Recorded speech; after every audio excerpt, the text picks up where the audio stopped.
ጤና ይስጥልኝ የአዲስ ጆርናል ዩቲዩብ ቻናል ተከታዮቻችን፣ ለዛሬ አንድ ጽሑፍ ይዘንላችሁ መጥተናል። ላይክ፣ ሰብስክራይብ፣ ሼር በማድረግ ሀሳባችሁን ደግሞ ኮሜንት ላይ በማስፈር አብራችሁን ሁኑ።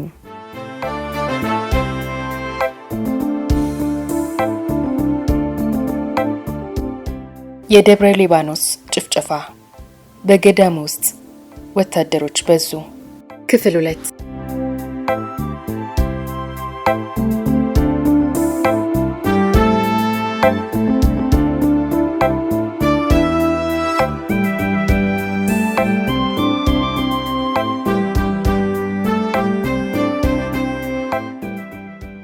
እስረኞቹን ሁሉ ወደ ጫገል። ረቡዕ ግንቦት 11 የጀነራል ማሌቲ ዘገባ በቀጣዩ ቀን ምን ሲተገበር እንደዋለ ብዙም አይናገርም። ይህ ክፍተት ለምን እንደተዘለለ ጥያቄ ማስነሳቱ አይቀርም። ለዚህ ምክንያት ሊሆን የሚችለው ከወታደሮቹ ተልእኮ ውስጥ አንዱ ዘረፋ በመሆኑ በዚህ ዕለት የገዳሙን ንብረት ሲዘርፉ እንደነበር አንዳንድ መረጃዎች ይጠቁማሉ። የረቡዕ ዕለት ክንውን ብሎ የጸሐፊው ጥሪ ሲደረግላቸው በድጋሚ አንመጣም ብለው ትኩሎቻቸውን ውስጥ ስለቀሩት መነኮሳት ብቻ ነበር። አባ ገብረ ማርያምና መጋቢ ወልደ ሚካኤል መነኮሳቱን አሳምነው እንዲመጡ ማድረግ አለመቻላቸውን ከዘገባው መረዳት እንችላለን። ጀነራሉ የጻፈው ወዲያውኑ ተይዘው እንዲታሰሩ ትዕዛዝ ሰጥቼ በዚሁ መሰረት ከጠዋቱ 12 ሰዓት ሲሆን ተይዘው የታሰሩት ሰዎች ብዛት 325 ደርሷል። ጀነራል ማሌቲ በዕለቱ ስለፈጸመው ሌላኛው ተግባር ምንም ባይናገርም ከአካባቢው ነዋሪዎች በተገኘ መረጃና በጣሊያንኛ ሲጻጻፏቸው ከነበሩት የቴሌግራም መልእክቶች ውስጥ በዕለቱ ምን ሲሰሩ እንደነበር መረዳት ይቻላል።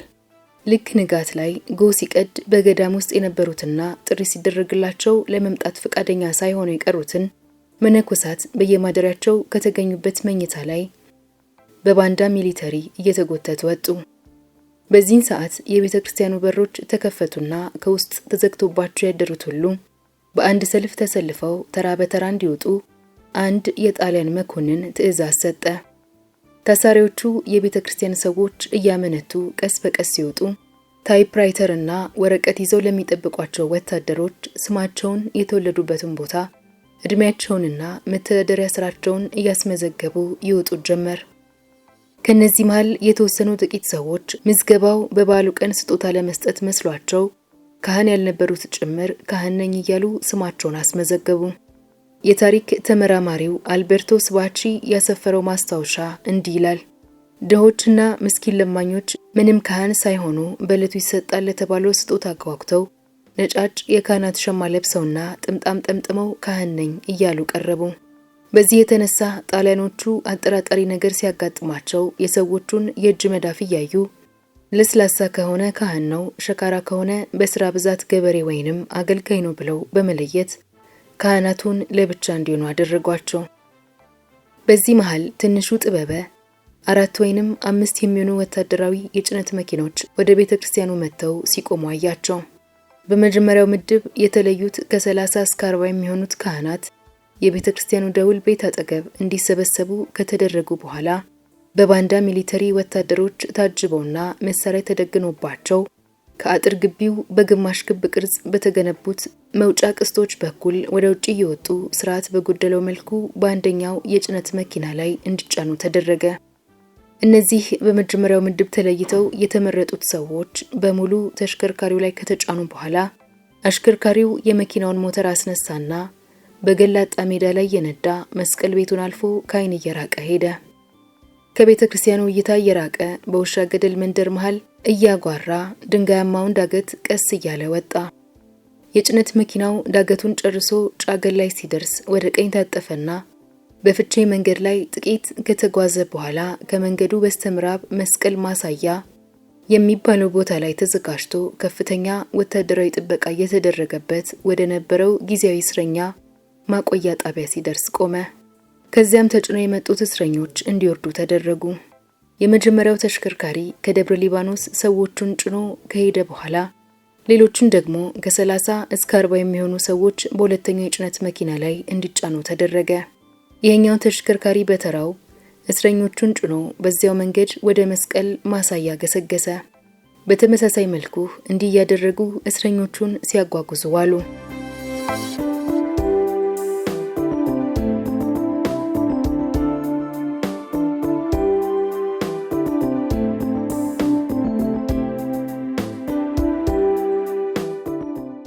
በስተመጨረሻም ወደ 11 ሰዓት አካባቢ ከቤተ ክርስቲያኑ እስከ መውጫው የነበረውን ሁኔታ ሲመለከት የነበረው ትንሹ ጥበብም ቢሆን አልቀረለትም። እርሱም ሰልፍ ውስጥ እንዲገባ ተደረገ። ስለ ራሱ ዝርዝር መረጃ ሲሰጥ አንድ ወታደር በታይፕ ይመዘግባል።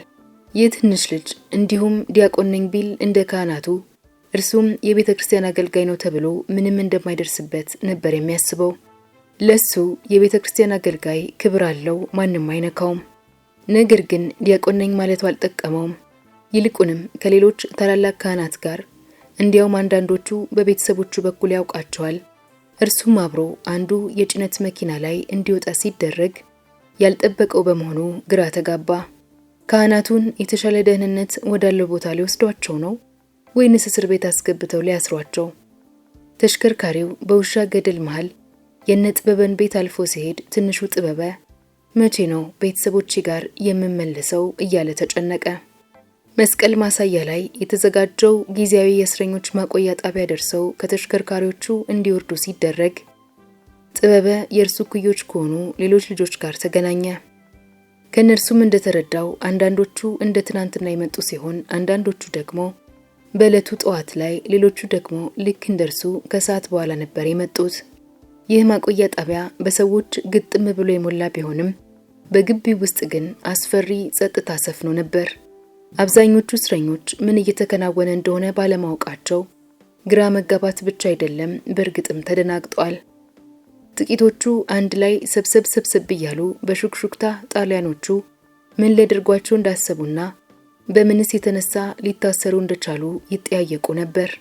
በመጨረሻም ወደ 12 ሰዓት አካባቢ እስረኞቹን ማጓጓዙ ሳይበቃ በአጠቃላይ በብዙዎች የሚቆጠሩ ሰዎች ከተክለ ሃይማኖት ቤተክርስቲያን ወደ መስቀል ማሳያ ጊዜያዊ እስረኞች ማቆያ ተጓጉዘዋል።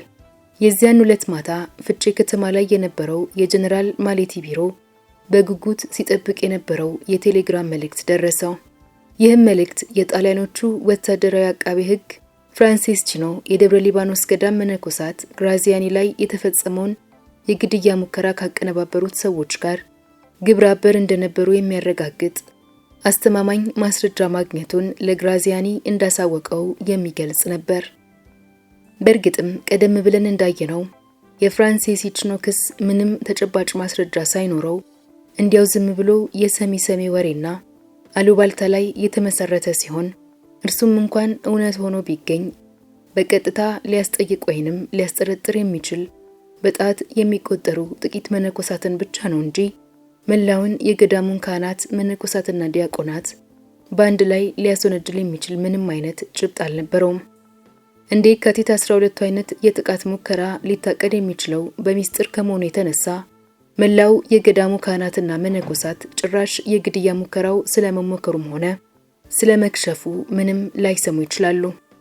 እውነታው የሆነው ሳለ ግራዚያኒ ግን የተቃጣበትን የግድያ ሙከራ እንደ ሰበብ አድርጎ ጠላቶቼ ናቸው ብሎ የሚያስባቸውን ሁሉ ያለ ከልካይ ሊያጠፋቸው የሚችልበት አጋጣሚ ተፈጠረለት።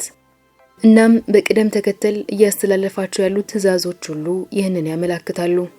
ስለዚህ በተመሳሳይ መልኩ ጸባቴውን ጨምሮ ሁሉም መነኮሳት አንድ ላይ እንዲገደሉ፣ ይህም በአግባቡ መፈጸሙን አጠቃላይ ብዛታቸውን ገልጸህ አሳውቀኝ፣ እርምጃው ስለመወሰዱ ምክንያት የሆኑትን ጉዳዮች ጠቅሰህ ይፋዊ መግለጫ ስጥ።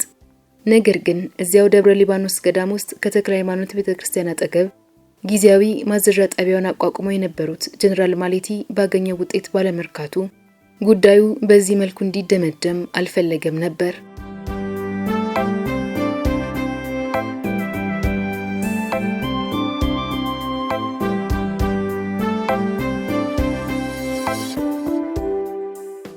መስቀል ማሳያ የተወሰዱት በአጠቃላይ በመቶዎች የሚቆጠሩ ሰዎች ሲሆኑ እዚያው ገዳም ውስጥ ባለው ተክለ ሃይማኖት ቤተክርስቲያን ውስጥ ደግሞ ወደ 300 የሚሆኑ ሰዎች ተዘግቶባቸው በቁጥጥር ስር ውለዋል። ነገር ግን በቀጣዩ ቀን የጻድቁ ተክለ ሃይማኖት ክብረ በዓል ስለሚከበር ጀነራሉ በርካታ ሰዎችን በቁጥጥር ስር አድርጎ አጥጋቢ የሆነ የእስረኞች ብዛት ሊያስመዘግብ እንደሚችል ተስፋ አደረገ። ስለዚህ ወደ ገዳሙ በሚወስደው በዋናው መንገድ በኩል የሚመጡ ሰዎች እንዳያዩዋቸው ሆነው ወታደሮቹ ቢጠባበቁ ህዝቡ ያለ ስጋትና ጥርጣሬ ግልብጥ ብሎ ይመጣል። ለአንዴና ለመጨረሻ ጊዜ በገዳሙ ዙሪያ ገባ ከበባ ተደርጎ ሁሉም ይያዛሉ። ከዚያም ምንም አይነት ምስጢር መውጣት ስለሌለበት ከተያዙ ሰዎች ውስጥ ማንም በህይወት መትረፍ የለበትም። የጻድቁ ቀን ሐሙስ ግንቦት 12። ግንቦት 12 የሚከበሩት የጻድቁ ተክለ ሃይማኖትና የመልአኩ ቅዱስ ሚካኤል ድርብ በዓላት ቢሆንም በአሁኑ ግን በደብረ ሊባኖስ ገዳም ላይ የተፈጠረው ስጋትና ፋሽስቶቹ በመላ አህጉሪቷ ንጹሃን ዜጎች ላይ የሚፈጽሙት ግፍና በደል የመጨረሻው አስከፊ ደረጃ ላይ ደርሶ ስለነበር የኢትዮጵያ ኦርቶዶክስ ተዋሕዶ ቤተክርስቲያን አማኞች እንደ ቀድሞ እነዚህን በዓላት ሙሉ ደስተኛ ሆነው እንዳያከብሩ አድርጓቸዋል። ወደ ቤተክርስቲያኑ እየመጡ በወታደሮቹ የሚያዙ ሰዎች ቁጥራቸው እያሻቀበ ሲመጣ በዚያው መጠን ጥቁር ሸሚዝ ለባሹ ሰራዊትና መደበኛው የጣሊያን ወታደር አባላት ምን ያህል አረመናዊ ግፍ የመፈጸም ብቃት እንዳላቸው ያሳዩ ጀመር። ለምሳሌ በጎጃም ባህር ዳር ውስጥ በነበረው የሬዚዴንቴ ጦር ካፒቴን ኮርቮ የግራዚያኒ ትዕዛዞችን ለማስፈጸም ዝግጁ ሆኖ በከፍተኛ ጉጉት ነበር የሚጠባበቀው። ትዕዛዙም እንደደረሰው በደስተኝነት ወዲያውኑ የራሱን ማጠናከሪያ ጨምሮ ለበታቹም ትዕዛዝ አስተላለፈ። ይህም ትዕዛዝ በጽሑፍ የሰፈረበት ሰነድ ኋላ ላይ ለተባበሩት መንግስታት ድርጅት በጣሊያን ስለተፈጸሙት የጦር ወንጀሎች ማሳያነት ከቀረቡት ማስረጃዎች መሃል አንዱ ሆኖ ቀርቧል። እንዲህም ይላል። የጦር መሳሪያ ይዘው ያገኟቸውን ሰዎች በሙሉ ያለምንም ርህራሄ የማያዳግም ቅጣት ቅጧቸው። ቤቶቻቸውን ብቻ ሳይሆን ሰዎቹንም አብራችሁ በእሳት አቃጥሏቸው። በጣሊያኖቹ ዘንድ ምንም አይነት ተጠያቂነት በሌለበት በዚህ እጅግ አስፈሪ ጊዜ ጀነራል ማሌቲ ከፍቼ ተጨማሪ ጦር ይዞ በጠዋት ወደ ደብረ ሊባኖስ ገዳም መጣ። ከሩሲያው ንጉስ ወይንም ታሳሮፍ ራሺያ ለገዳሙ በስጦታ የተሰጠውና ደውል ቤቱ ላይ የተሰቀለው ትልቁ ደውል እንግዶቹ መምጣታቸውን ለማሳወቅ ተደወለ። ካህናቱም እንደየማረጋቸው በደማቅ ቀለማት ባሸበረቁ ልብሰ ተክህኗቸው ደምቀው ለእንግዶቹ መልካም አቀባበል አደረጉላቸው። ነገር ግን ጀነራሉ እንዲላለው መልካም አቀባበል የሰጠው ምላሽ ቁጣ ነበር። ልክ ጫገል ስለታሰሩት በመቶዎች የሚቆጠሩ ሰዎች ምንም እንደማያውቅ በመምሰል ለምንድን ነው ብዙ ሰው ያልመጣው? ሌሎቹ መተው አቀባበል ያላደረጉልኝ ንቀውኝ ነው እንዴ እያለ ተቆጣ። ደውሉንም ሰምተው እየተቻኩሉ ለመጡት ምዕመናን እንዲህ ባለ የፌዝ መሰል ንግግር ከዚህ ቀደም እንደተነገረኝ ብዛታችሁ 700 ይደርሳል። አሁን ግን እዚህ የማያችሁ ከ300 አትበልጡም። ስለዚህ ንቀውኝ ሳይመጡ የቀሩት ሁሉ መቅጣት ስለምፈልግ እናንተ ከነርሱ ጋር እንዳትቀላቀሉ ወደ ውስጥ ግቡ እያሉ ወደ ቤተክርስቲያኑ አስገብተው በቁጥጥር ስር አዋላቸው። በዕለቱ በጻድቁ ተክለ ሃይማኖት ቅዱስ ስፍራ እጨጌው ከአዲስ አበባ መጥተው ከጥንት ጀምሮ ይከበር እንደነበረው በደማቅ ሃይማኖታዊ ስርዓት በዓሉን ለማክበር ሲሉ ባሸበረቁ ልብሰ ተክህኗቸው ተውበው በቤተሰቦቻቸውና ወዳጅ ዘመዶቻቸው ታጅበው ወደ ገዳሙ የሚመጡ ካህናትና ምዕመናን ቦታው ላይ ሲደርሱ እስከ ጉልበት የሚደርስ ረዣዥም ቦት ጫማ ካደረጉት የፋሽስት ወታደሮች ጋር ፊት ለፊት ሲጋፈጡና የጦር መሳሪያ ፈሙስ ተደግኖባቸው ዙሪያቸውን ሲከበቡ እንዴት ሊደነግጡ እንደሚችሉ መገመት ይቻላል።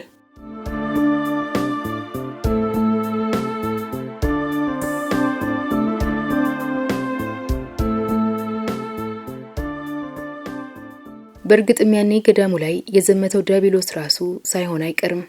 ጣሊያኖቹ መኮንኖች በሚያዟቸው መሰረት ወታደሮቹ በማሌቲ የማታለያ ንግግር እየደለሉና በጉልበት እየገፈተሩም ጭምር አዲስ የሚመጡትን ካህናትና ምዕመናን ሁሉ ወደ ቤተክርስቲያኑ አስገቧቸው።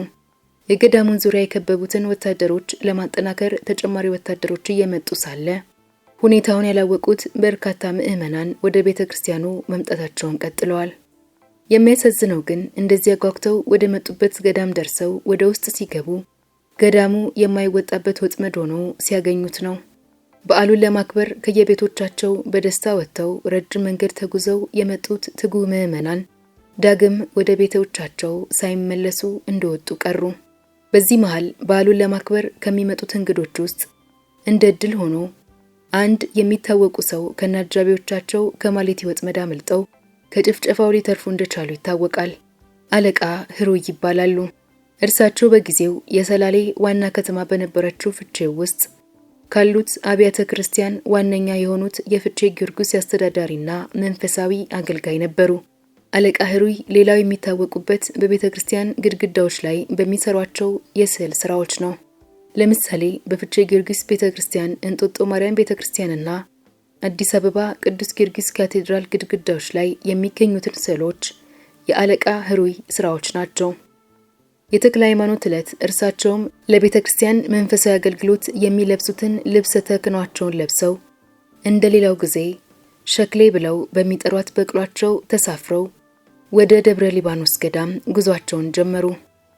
ይህች መልኳ ቀይ ቡኒ በመሆኑ ሸክላ ትመስላለች ብለው ሸክሌ የሚሏት በቅሏቸው ለበርካታ ጊዜያት በተደጋጋሚ አለቃን ይዛ ወደ ደብረ ሊባኖስ ገዳም መጥታለች። ሌሎቹ በዕለቱ እርሳቸውን አጅበው አብረዋቸው የመጡት ወገኖቻቸው ደግሞ ምክትላቸው የሆኑት ላቀው ወልደ ትንሳኤ፣ ያለቃ ጎረቤት የነበረው ወጣቱ ፍስሐ ወልደ ዮሐንስ፣ የ13 ዓመት ልጅ የነበረው የልጅ ልጃቸው አለፈለገ ሰላምና የቤተ ክርስቲያን ስዕል ረዳት ሰዓሊያቸው ገብረ ሕይወት ነበሩ። ታዲያ አለቃ ህሩይና እነዚህ 4 አጃቢዎቻቸው አብረው እየተጓዙ ሳለ ልክ ወደ ደብረ ሊባኖስ አቅጣጫ መታጠፊያው ላይ ያለችው አነስተኛ ወንዝ ጋር እንደደረሱ በቅሏ ሸክሌ ቀጥ ብላ ቆመች። አለቃ ቢሏት ቢሰሯት አልሄድም አለች። አለቃም ግራ በመጋባትና በመበሳጨት ከበቅሏ ላይ ወረዱና ገብረ ሕይወት በቅሏን የለጋላቢ የጎተተ ወንዙን አሻግራና አለቃ መልሰው ሲወጡባት ፊቷን አዙራ ወደ መጡበት አቅጣጫ ተመልሳ መሄድ ጀመረች። ከዚህ ቀደም ሸክሌ በተደጋጋሚ አለቃ ህሩይን ጭና ምንም ሳታስቸግር ስለነበር ወደ ደብረ ሊባኖስ ገዳም የምታመጣቸው፣ አሁን እንደዚያ በመሆኗ አለቃ በጣም ተደንቀው ሸክሌ ራሳቸውን ይዛ ወደ ገዳሙ መሄድ ያልፈለገችበት በቂ ምክንያት ቢኖራት ነው ብለው በማመን በእርግጠኝነት እግዚአብሔር ወደ ገዳሙ እንዳልሄድ ምልክት እያሳየን ነው አሉ። በኢትዮጵያ ኦርቶዶክስ ተዋሕዶ ቤተክርስቲያን የበዓላት ቀን መቁጠሪያ መሰረት የተክለ ሃይማኖት ፍልሰተ አጽም ክብረ በዓል በደብረ ሊባኖስ ገዳም ከፍተኛ ቦታ ከሚሰጣቸው ዋነኛ በዓላት አንዱ በመሆኑ አለቃ እንደሚመጡና በገዳሙ እንደሚገኙ ቢጠበቅም እርሳቸው ግን ወደ መጡበት ለመመለስ ወስነው አገልጋዮቻቸውንና የልጅ ልጃቸውን ይዘው ወደ ቤታቸው ወደ ፍቼ ተመለሱ።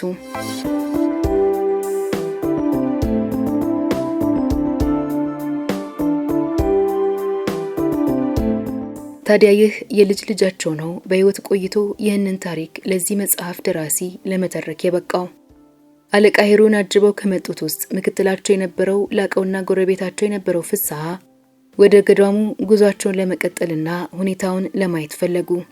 ይህ ውሳኔ ሸክሌ አስቀድማ የማስጠንቀቂያ ምልክት ባትሰጣቸው ኖሮ ሕይወታቸውን አደጋ ላይ ሊጥል የሚችል ይሆን ነበር። በጥንቃቄ ሄደው ጫገል መስቀል ማሳያ ሲደርሱና ቦታው ላይ ከፍተኛ ግርግርና ሽብር መኖሩን ሲመለከቱ በደብረ ሊባኖስ ገዳም ችግር እንዳለ በመረዳት ከማሌቲ ወታደሮች እይታ ውጭ ሆነው ወደ መጡበት ተመለሱ። በዚህ መልኩ ሁሉም በሕይወት ተርፈው ታሪኩን ለመናገር በቅተዋል። ይህ በእንዲህ እንዳለ ወደ ደብረ ሊባኖስ ገዳም ለሚመጡት እንግዶች ይደረግ የነበረው አቀባበል ሲጠናቀቅ ሐሰተኛው የማተለያ ውይይትና ሹመት አበቃና ወዲያውኑ ማሌቲ ለገዳሙ የወደፊት አስተዳደር በተለያዩ ኃላፊነቶች ላይ ሹመት የተሰጣቸውን ካህናት እንዲታሰሩ አደረገ። ነገር ግን ራሱ ስለዚህ ጉዳይ ሲናገር ከሱ ፍላጎት ውጪ ለሹመት በመረጣቸው መነኮሳት ላይ የግድያ እርምጃ የወሰደው ከግራዚያኒ በተላከ ማንንም ሳትለይ ሁሉንም ካህናት በጠቅላላ ግደል በሚል የቴሌግራም ትዕዛዝ መሰረት ግዴታ ሆኖበት እንደሆነ ይነገራል። እኔ አስቀድሜ ለተክለ ሃይማኖት ቤተክርስቲያንና ለመስቀል ቤት ኃላፊ እንዲሆኑ የመረጥኳቸውን እያለ በመቀጠል ስለ ሌሎቹ መነኮሳት መታሰር ደግሞ ሲገልጽ የግምጃ ቤትና የነዋየ ቅድሳት ኃላፊ የነበሩትም እያለ የታጩበትን ኃላፊነት እየዘረዘረ በእርግጥም ሊሾማቸው አስቦ እንደነበር ለማስመሰል ይሞክራል። በዕለቱ አብሮ የነበረው ባልደረባው ኮሎኔል ጋሬሊ ነበር። ኮሎኔል ጋሬሊ በየካቲት ወር በግራዚያኒ ላይ የግድያ ሙከራ አድርጓል የተባሉትን ሞገስና ብርሃን ደብረ ሊባኖስ ድረስ ተከታትሎ እንዲይዝ የተሰጠውን ተልዕኮ ባለማሳካቱ ጀነራል ማሌቲ በብስጭት ሲቆጣው የተመለከተው አስተርጓሚው ኃይለ ማርያም ገዚሙ ሲናገር ጀነራል ማሌቲ ኮሎኔሉን ወደ ጎን ሳብ አድርጎ ባለፈው ሞገስና አብርሃ ወደ ገዳሙ በመጡ ጊዜ መያዝ ባለመቻሉ ተቆጣው።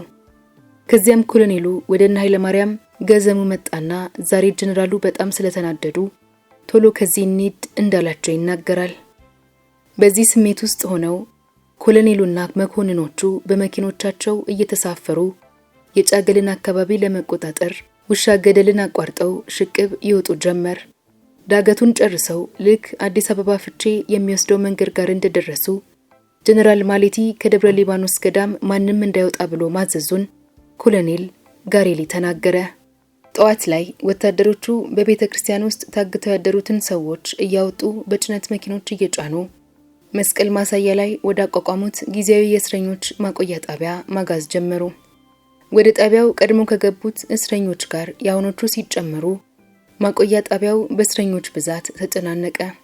የዕቅዱ አተገባበር በጣም ድብቅና ምስጢራዊ ከመሆኑ የተነሳ የኮሎኔል ጋሬሊ አስተርጓሚ የነበረው ኃይለ ማርያም ገዝሙ እንኳን ከባድ መኪኖቹ እስረኞቹን ወደ አዲስ አበባ ሊወስዷቸው ነበር የመሰለው። እኩለ ቀን አካባቢ እስረኞቹን ማጓጓዙ አበቃና አዲስ የሚመጡትን የቤተ ክርስቲያኗን ጎብኚዎች ደግሞ ወደ ውስጥ እያስገቡ ማሰራቸውን ቀጠሉ። በዚህ መሃል እስረኞቹን በማጓጓዝ ላይ የነበሩት ወታደሮች ሌላ ትዕዛዝ ተሰጣቸው። ይህም ትዕዛዝ በቀላሉ በጭነት መኪኖቹ ለማጓጓዝ የማይመቹትን እዚያው እንዲገድሉ የሚል ነበር። ስለዚህ ልክ ግንቦት 12 እኩለ ቀን ላይ ያ ሁሉ ማስመሰያ አብቅቶ በዚህ መልኩ የደብረ ሊባኖስ ጭፍጨፋ በአቅመ ደካሞቹና በአረጋውያን ላይ ተጀመረ ማለት ነው። ለረጅም ዘመናት የደብረ ሊባኖስ ገዳም ለታመሙ ፈውስ ፍለጋና ወደ ሞት ለተቃረቡም ንስሐ ገብተው ከፈጣሪያቸው ምሕረት የሚለማመኑበት የጸሎት ቦታ ሆኖ አገልግሏል። እስካሁንም ድረስ በጸበሉ ፈዋሽነት ታዋቂ ስለሆነ በርካታ ፈውስን ፍለጋ የሚመጡ ህሙማን እንዲሁም ገዳሙን ሲያገለግሉ ቆይተው አቅመ ደካማ የሆኑ ካህናት ከአጋት ወንዝ ማዶ በሚገኘው የሴቶች መነኮሳት መኖሪያ ውስጥ በመነኮሳቱ እንክብካቤ የተደረገላቸው ይኖሩ ነበር።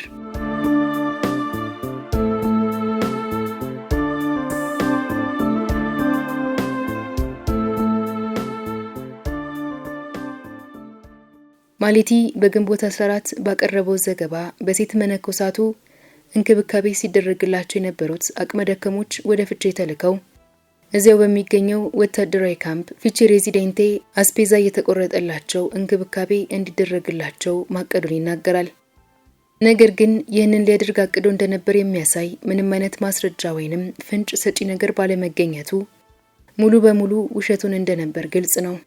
ይልቁንም በተቃራኒው ከሌሎቹ ሁሉ አስቀድሞ መጀመሪያ ላይ የወታደሮቹ ጥይት ሰለባ የሆኑት እነዚህ አቅመ ደካማ ምስኪኖች ነበሩ። ገሚሶቹ የጭነት መኪኖች ላይ ተንጠልጥለው መውጣት ባለመቻላቸው፣ ገሚሶቹ ደግሞ ፈቃደኛ ባለመሆናቸው እዚያው ባሉበት ቦታ በጥይት ተደብድበው ተገደሉ። እነዚህ በጭነት መኪና ለመጓጓዝ ሳይመቹ ቀርተው እዚያው ስለተገደሉት ሰዎች ለሮማ የተላከ ምንም መልእክት ሳይኖር እዚሁ ሚስጥር ተደርጎ በመቅረቱ በጣሊያኖቹ ዘንድ አጠቃላይ የሟቾች ብዛት ተብሎ በተመዘገበው ሰነድና በእርግጥም በቦታው ላይ በተገደሉ ሰዎች ብዛት መሃል የቁጥር ልዩነት እንዲኖር ካደረጉት ምክንያቶች አንዱ ነበር። በዚህ ጉዳይ ላይ ዝርዝር መረጃና ትንተና ላቀረቡት ዲፕሎማትና የታሪክ ጸሐፊ ብርሃኑ ድንቄ ምስጋና ይግባቸውና ስለነዚህ ሰዎች ግድያ ዝርዝር ሁኔታዎችን ለማወቅ ችለናል። በኤርትራዊው ሹም ባሺ የሚመሩት የካራቢኔሪ ወታደሮች ነበሩ በከባድ መኪኖቹ አንጫንም ያሉትንና ለማምለጥ የሞከሩትን ሲገድሉ የነበሩት። ሹም ባሺ አብርሃ የኛን አመለካከትና ሐሳብ ይደግፋል ብለው ጣሊያኖቹ ስለሚተማመኑበት የቻለውን ያህል ሰው እንዲገድል ትዕዛዝ ሰጡ። በዚሁ ግድያም ወደ 30 የሚሆኑ ሰዎችን እያሳደዱ ገድለዋል። ገዳም ውስጥ ተሽከርካሪዎቹ እስከቆሙበት ቦታ ድረስ መሄድ የማይችሉትን አቅመ ደካሞች እዚያው ጎጆአቸው ውስጥ ገድሏቸው ሌሎቹም እየታሰሱ በተገኙበት ተገድለዋል። አንዳንዶቹ ትንሽ መንቀሳቀስ የሚችሉትን ደግሞ ገዳሙን አቋርጣ የምትፈሰውን ቆርጊት የምትባለው አነስተኛ ወንዝ ዳር ላይ አቆመው እየረሸኗቸው አስክሬናቸው ወደ ወንዙ ውስጥ እንዲወድቅ አደረጉ። ከዚህ በኋላ ነው እንግዲህ ሐሙስ ግንቦት 12 የመጀመሪያው የንብረት ዘረፋ እንደተፈጸመ የዲፕሎማት ብርሃኑ ድንቄ መረጃዎች የሚያሳዩት። ዲፕሎማት ብርሃኑ ድንቄ እንደሚያስረዱት ተሽከርካሪዎቹ ላይ አንጫልም እያሉ ለማምለጥ የሞከሩትን ሹም ባሺ አብርሃ በእርሱ ትዕዛዝ ስር ከነበሩት ወታደሮች ጋር ሆኖ እየተከታተለ ገድሎ ከጨረሰ በኋላ ለተላላቅ የሃይማኖት አባቶች ብቻ መግባት ወደሚፈቀድበት መቅደስ ውስጥ ገብቶ ጻሕልና ጽዋ የተባለውን በአብዛኛው ከወርቅ ወይንም ከብር የሚሰሩ ሁለት ንዋያተ ቅዱሳትን ከተሸፈኑበት ገልጦ አውጥቶ ወደ ቤቱ ወሰዳቸው። በተጨማሪም አንድ ምንጣፍ እንደወሰደም ይታወቃል። የመኖሪያ ቤቱ የት እንደነበር አሁን በእርግጠኝነት መናገር ባይቻልም በቅርብ ርቀት ላይ ማለትም ፍቼ በሚገኘው የወታደሮች መኖሪያ ግቢ ወይንም ካምፕ ወይንም እዚያው ደብረ ሊባኖስ አካባቢ በነበረው የካራቢኔሪ ፖሊስ ግቢ ውስጥ ሊሆን እንደሚችል ይገመታል። የትም ቢሆን ግን ባለትዳር እንደነበረ ዲፕሎማት ብርሃኑ ሲገልጹ ሹምባሺ የወሰዳቸውን ንዋየ ቅድሳት አቅልጦ ለሚስቱ የአንገት ሐብልና የጆሮ ጉትቻ አሰርቶ በአንገቷና በጆሮዋ አጠለቀላት።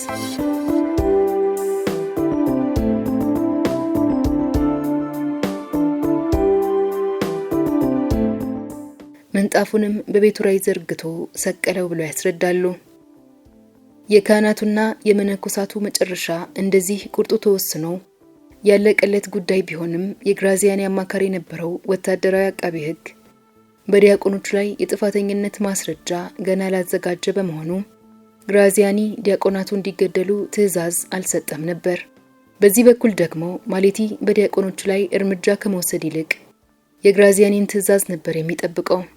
ስለዚህ ከቀኑ 8 ሰዓት ከ15 ላይ ለግራዚያኒ በዲያቆናቱ ጉዳይ ግልጽ መመሪያ እንዲሰጠው እንዲህ ብሎ ቴሌግራም ላከለት።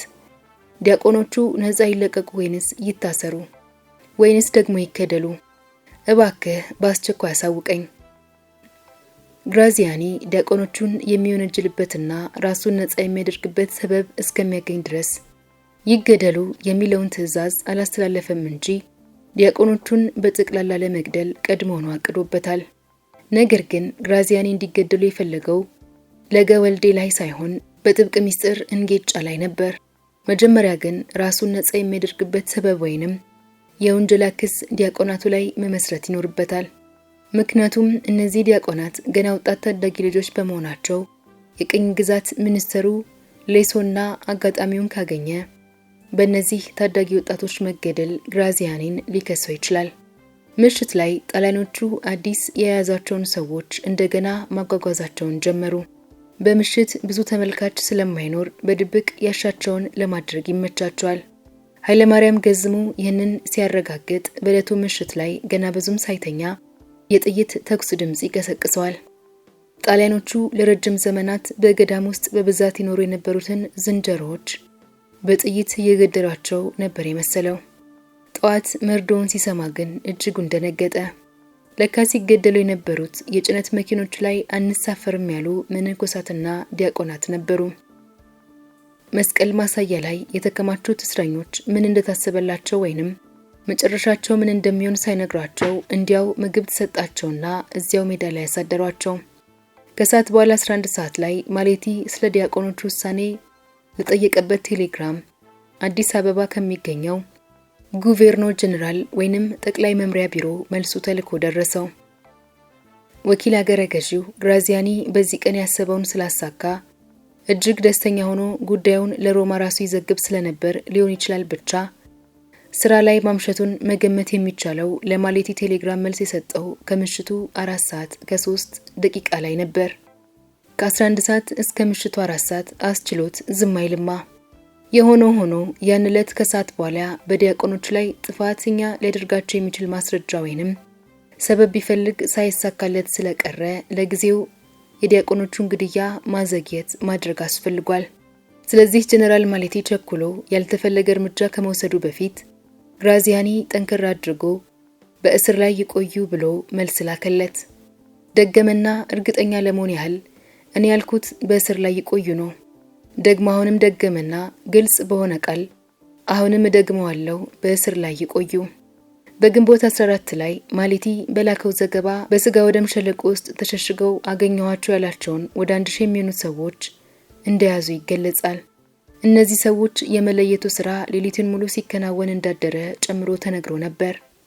በተደረገው የመለየት ስራ ከ1000 ሰዎች ውስጥ 297ቱ መነኮሳትና 155ቱ ዲያቆናት እንዲሁም ሌሎቹ ደግሞ እንደ አትክልተኛ፣ አናጢና ግብርና የመሳሰሉት የተለያዩ ስራዎችን ይሰሩ የነበሩ የተግባር ቤት አገልጋዮችና ሱባኤ የገቡ ምዕመናንም ይገኙበታል።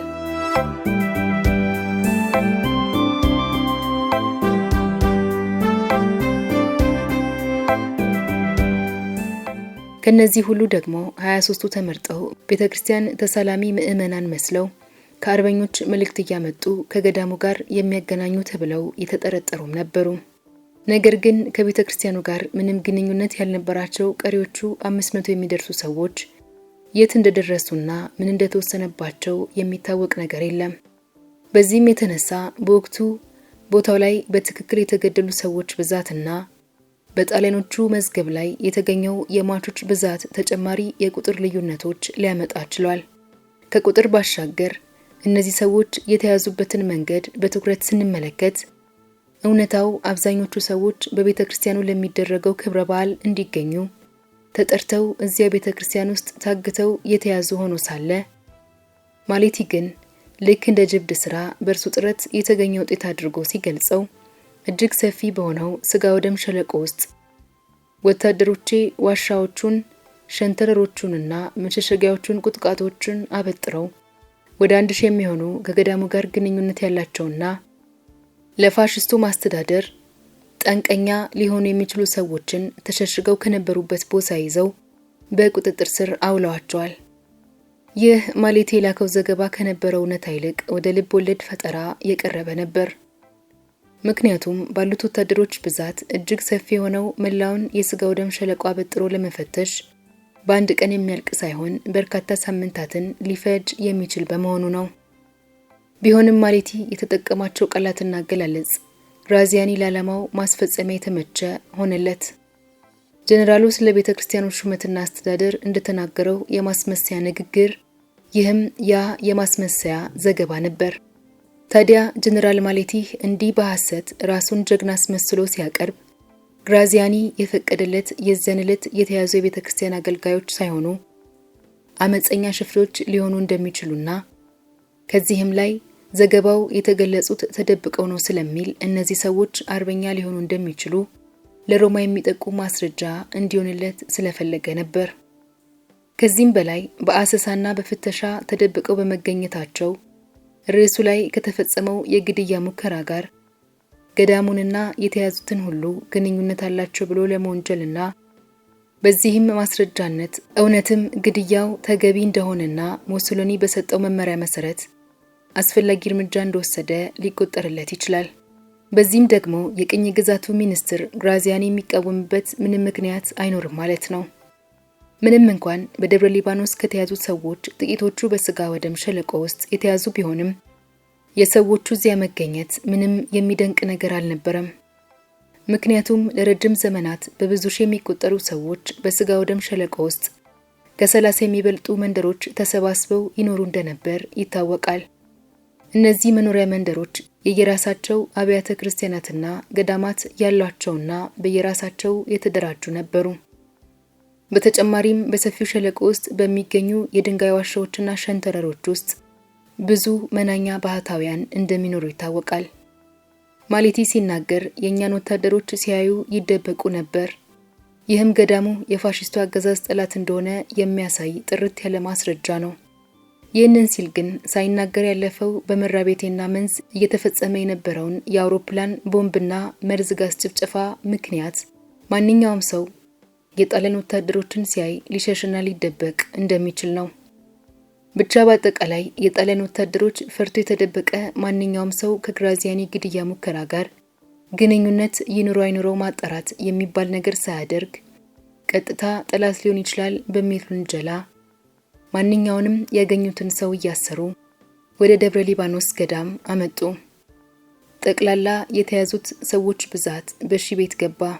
ግራዚያኒ ያሰበው እየተሳካለት መጣ። የተመኘው የመጨረሻ እርምጃ ገዳሙ ላይ የሚወስድበት ጊዜ ደረሰ። ለዛሬ አበቃን።